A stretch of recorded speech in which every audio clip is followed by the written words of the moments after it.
Рельсовый нефтегазовый комплекс заработал в селе Павловск Мегино-Кангаласского района. Торжественная церемония открытия состоялась сегодня. Команду о запуске дал глава республики Айсен Николаев по видеоконференц-связи. В чем уникальность этого важного объекта? Репортаж Анастасии Кобызевой. Запуск разрешаю.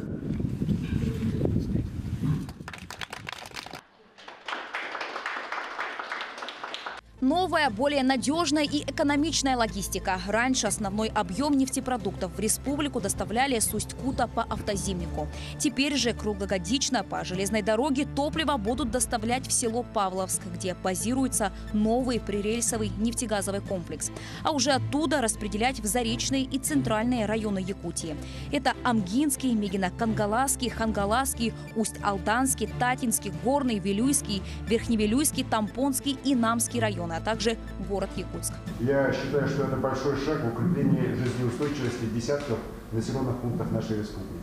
В среднем на переработку и перевозку нефтепродуктов, я считаю, что должно экономиться до 300 миллионов рублей в год.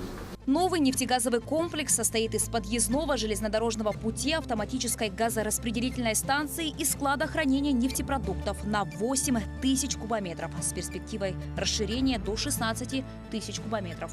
Здесь реализована автоматизация комплексного объекта.